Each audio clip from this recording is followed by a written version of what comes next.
在瞬息万变的商战和人生竞技场上，运筹帷幄，决胜千里，始终是每个人梦寐以求的能力。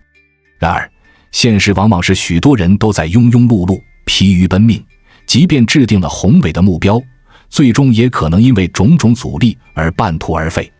那么，究竟怎样才能成为真正的决策高手，让自己的人生方案立于不败之地呢？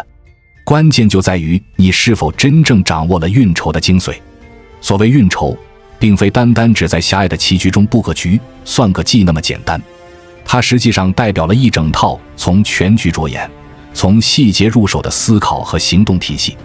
正如古语所云，运筹帷幄之中，决胜千里之外。真正的决策智慧，需要我们在纷繁无杂的局势中看清本质，在错综复杂的关系网络中理清脉络，然后对症下药，对策而动。这其中有6大核心要领，可谓是运筹艺术的灵魂所在。它们环环相扣，缺一不可，共同构成了一个无懈可击的落地方案。这6大要领，用鬼谷子的话来概括，就是为众生之先，观阴阳之开合，以命名物，知存亡之门，筹策万类之中始，达人心之理，见变化之阵，焉而守思其门户。每一条都大有学问，堪称点石成金的智慧结晶。为什么这6大要领如此重要？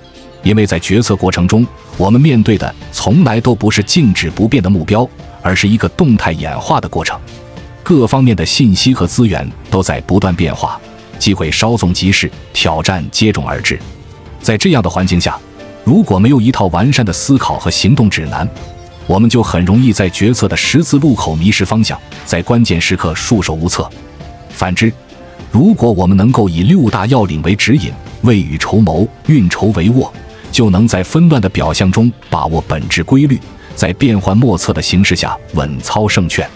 无论是在商业决策还是人生规划中，都能以10倍、100倍的效率创造理想的成果。接下来，让我们一起来深入解读6大要领的奥秘，揭示运筹帷幄的核心秘密，让你的落地方案立于不败之地。鬼谷子开篇部分的内容就是制定接地气策略的总纲领。跃若击鼓，圣人之在天地间也，为众生之先。观阴阳之开合，以明命物，知存亡之门户。筹策万类之中始，达人心之理，见变化之阵焉，而守思其门户。故圣人之在天下也，自古至今，其道义也。下面就以这个总纲领来详细阐释制定一个周密接地气的策略方案的关键。第一个关键是为众生之先，这意味着要想在别人的前面，坐在别人的前面，行在别人的前面。要做到这一点，就必须在意志、趋势、时机、资源等维度进行全面的信息调研、分析和准备。只有这些维度的信息、资源、条件都充分准备到位了，你才有资格说在这个问题或事情上看得比较透彻，先机才能掌握在自己手上。先机掌握在手，你才可能成为那个名副其实的领跑者，而不是从流者，也就是我们说的先知先觉者。这告诉我们，解决任何问题，制定任何方案，绝不是你拍脑门就能整出个什么模型套路。在正式出炉方案之前，一定要进行大量的调研、学习、考察、分析。无论是重大决定还是小决定，这个思路都不会变，唯一的区别只是所需信息量的大小。大决定需要的信息量大，小问题需要的信息量小，仅此而已。由此可见，要深入思考从来不是一件简单的事。如果没有一种深入、细致、耐心研究的心，学再多所谓的思考方法、套路，你得到的只是被套路而已。第二个关键是观阴阳之开合，以明命物。这意味着在做足了为众生之先的准备工作后，接下来要寻找问题的突破口或事情的切入点。突破口往往存在于矛盾冲突剧烈的地方，因为只有矛盾才能推动事件往前发展。但我们不能让矛盾任意推动，而是要让它朝着对自己有利的、预期的方向推进。要做到这一点，就要以明命物，用概念来统领和解决矛盾。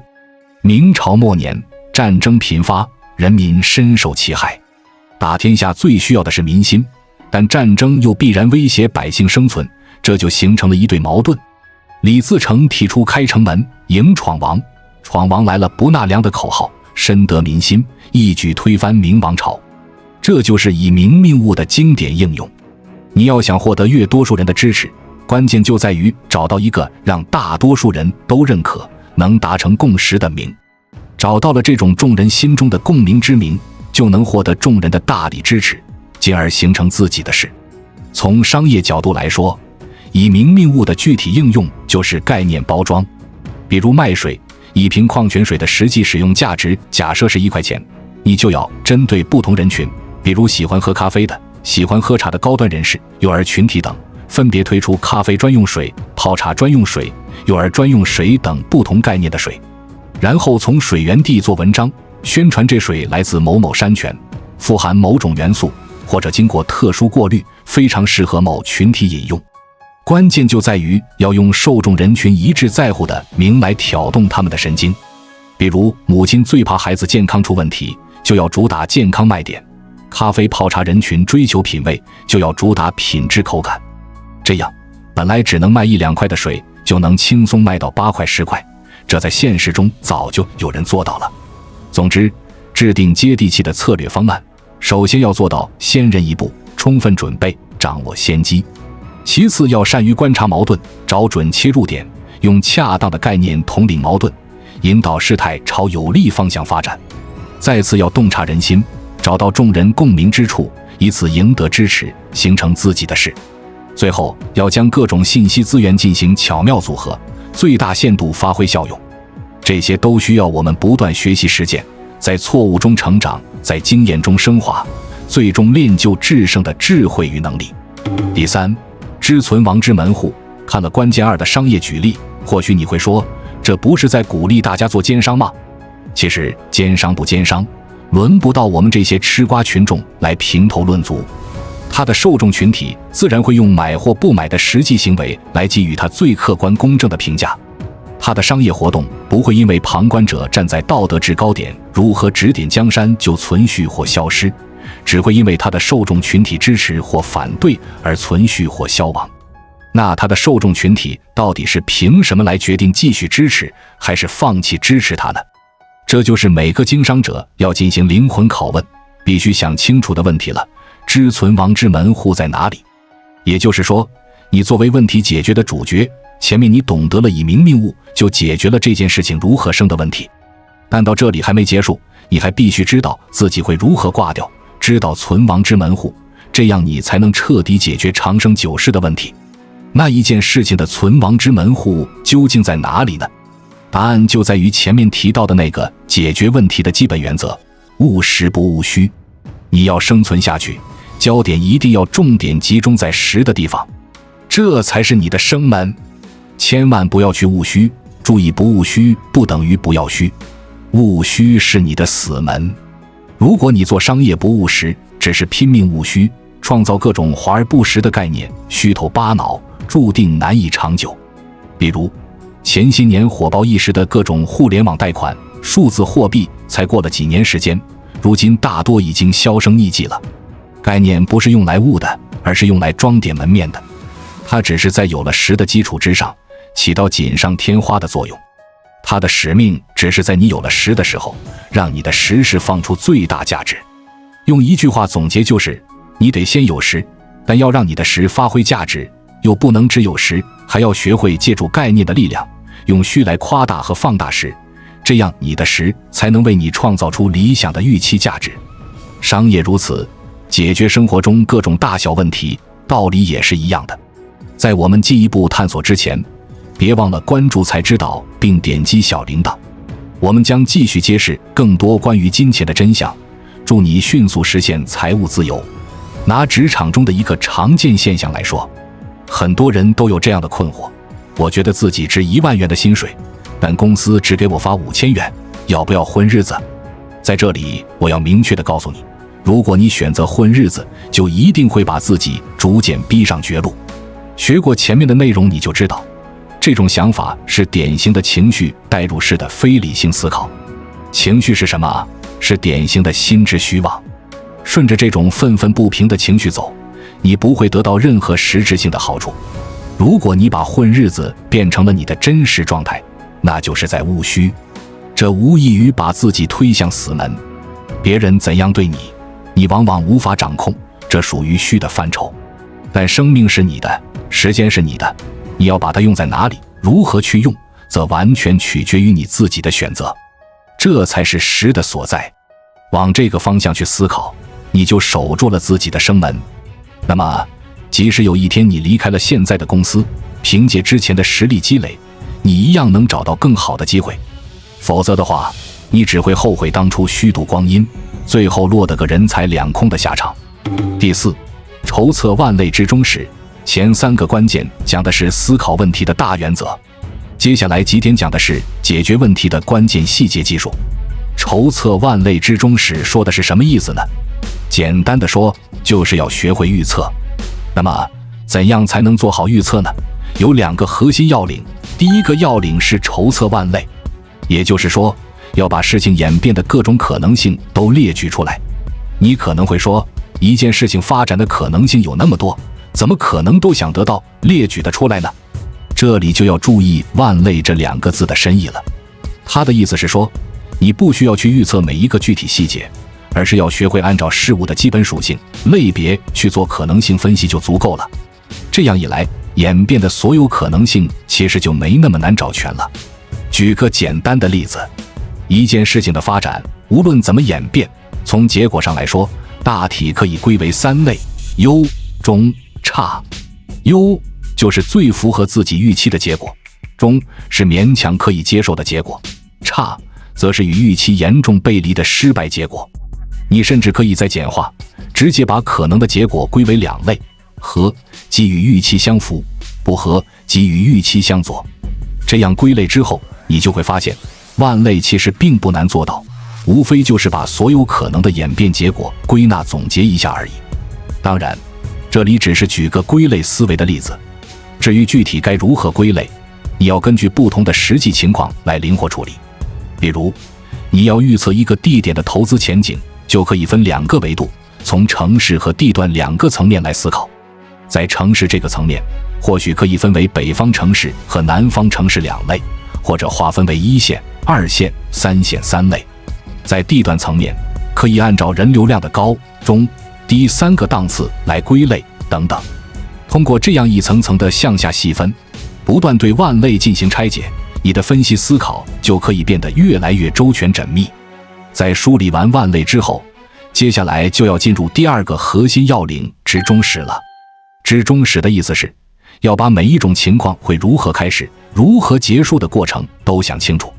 就拿股市投资来说吧，假设你预判股市接下去可能会出现正常涨、快速涨、缓慢涨等不同的涨势，那么每一种涨势出现都需要有什么样的推动力，需要具备什么内外部条件，又会带来什么影响？对这些问题，你都要通过大量的信息收集、条件分析去一一调研究明白。这其实就涉及到了前面提到的从意志、趋势、时机、资源等多个维度去开展大量的研究分析工作。同理，你还要对股市的疯狂暴涨、慢涨、快跌、缓跌等等各种可能出现的情况，都要一一去做中实分析。看到这里，可能有人要被吓到了，这样去做预测分析，也未免太费脑费神了吧？没错，高质量的思考分析本来就是一件非常烧脑费神的事。你以为那些投资高手能够轻轻松松地挣到比普通人高出几倍、几十倍的钱，靠的是运气吗？如果你怕麻烦、怕辛苦，那你注定只能成为别人思考的跟随者，就像前面说的，只能甘愿被他人牧之。但如果你想要成为牧人，而不是被牧于人，你就必须有勇气去接受脑力上的艰苦磨砺，经受住上述这些严格的思维训练。这是铁一般的现实，路要如何选，就看你自己了。第5，达人心之理。在进行了筹策万类之中始的周密预测分析之后，接下来要做的就是达人心之理。这句话的意思是要洞察人性，懂得人心所向。为什么这一点很重要呢？因为任何事物的发展变化，归根结底都是由人来推动的。如果你不了解人心，不知道在特定情境下人会做出什么选择和反应，你就很难准确预判事态发展，更谈不上去引导和把控了。洞察人心说起来容易，做起来难。每个人的性格、处境、诉求都不尽相同，有时还会出现反复无常、自相矛盾的状况，让人捉摸不透。那究竟该如何去把握人心的脉络呢？这就要用到一个重要方法——归类。和前面提到的筹策万类类似，面对纷繁复杂的个体人心，我们要学会将其归纳提炼为几大基本类型。比如，按照个性可以分为随和型、强势型；按照处境可以分为上位者、下位者；按照诉求可以分为物质型、精神型。通过这样的归类，你就能找到人心变化的基本规律。比如，一个随和型的上位者通常比较包容，愿意倾听下属意见，在决策时会比较审慎，不会轻易冒险；而一个强势型的上位者则往往比较独断专行，不太愿意听取别人意见，行事风格可能比较激进冒进。如果你要游说这两类领导，显然要采取不同的策略，对前者可以旁敲侧击，委婉建议，对后者则要直截了当，言简意赅。再比如，一个处于下位的物质型人，生存状况可能比较困顿，更关注个人利益，因此在面临困难时，你可以从利益角度去打动和说服他。而一个处于下位的精神型人，可能更在乎内心的道德感召，遇事喜欢讲原则、守底线，这时候你就要多从道义层面去沟通感化。通过对人心的归类把握，你就能基本洞悉个体在特定情境下会如何选择，从而在交往、沟通、谈判中找到对方的软肋和突破口，做到投其所好，因势利导。当然，个体的复杂性和反复性是客观存在的，归类只能作为我们洞察把握的思维辅助，在实践中还要不断校准完善。总之，达人心之理强调的是换位思考、设身处地的同理心。每个人何尝不是一个有血有肉、有悲欢离合的个体？正是由于个体的生命体验不同，才会形成性格迥异的人心。我们在分析他人时，千万不要站在道德制高点，而要学会用平等、谦逊的心态去体谅、去感同身受。唯有如此，才能真正读懂人心，找到沟通的钥匙，化解对立，达成共识。这不仅是人际交往的要诀，更是人生智慧的精髓之一。第六，见变化之阵焉，而守思其门户。所谓变化之阵，就是事物发展演变的端倪、征兆。善于观察事物变化，捕捉到关键的信号，然后采取相应的举措，正是守思其门户的体现。举个简单例子，炒股票就是典型的见变化之阵焉，而守思其门户。股票的走势往往会出现一些征兆，比如突然放量、突破重要压力位、连续上涨或下跌等，这些都可以视为变化之阵。一个经验丰富的股民就能根据这些迹象判断趋势是否形成，从而及时买入或卖出，守住胜利成果的大门。反过来，如果你不识着阵，错过最佳时机，往往就会陷入被动，蒙受损失。所以，无论投资还是在生活工作中，养成见微知著的敏锐洞察力确实至关重要。不过，这里需要注意，见变化绝不是简单的盯盘，而是一种高度的主动应变意识。我们要在局势还未完全明朗时，就未雨绸缪，超前思考，做好多手准备。比如在企业管理中，一些优秀的管理者往往不是被动的等变化来了再做反应，而是主动进行风险评估，制定 Plan A、Plan B、Plan C 等各种应对预案。一旦情况出现波动，他们就能从容见招拆招，把损失降到最低，甚至化危为机。这就是典型的见变化之阵焉，而守思其门户。同样，国家在制定长远发展战略时，也要有这种未雨绸缪的前瞻意识。当今世界正面临100年未有之大变局，只有善于捕捉时代脉搏，科学判断形势，才能在变局中遇先机，开新局。这需要顶层决策者拥有见变化之阵焉的战略智慧。总之，无论个人、企业还是国家，关键时刻守思门户的能力，往往决定了成败兴衰。而守思门户的前提，就在于能否见变化之阵焉。我们要像哨兵一样，时刻保持警醒，观风察势，捕捉蛛丝马迹，同时又要头脑保持清醒理性，不为表象所惑，善于透过现象看本质，把握事物的发展规律。唯有如此，才能在趋势的洪流中执掌先机，稳操胜券。总而言之，《鬼谷子》这篇开篇的内容，实际上是为我们提供了一个思考问题、解决问题的完整方法论。从观阴阳之开合中寻找突破口，到筹策万类之中始做周密分析，从达人心之理去做同理沟通，到见变化之阵把握先机，每一步都环环相扣，缺一不可。掌握这个思维方法，我们就能摆脱头脑中的主观臆断，用客观理性的视角来分析问题，进而形成一个周密缜密的行动方案，让目标不再遥不可及。当然，这需要我们在学习实践中不断积累、总结、提炼，让这套思维方式真正内化于心，成为自己的本能反应。人生路漫漫，问题和挑战无处不在，唯有时刻怀揣一颗谦逊好学的心，不断打磨自己的认知，升级思维模式，我们才能从容应对世事的千变万化，在时代的惊涛骇浪中开创不凡人生，书写精彩华章。这或许正是《鬼谷子》这部智慧巨著留给我们最宝贵的人生启示。关注我，我是才知道，带你解锁更多金钱的真相。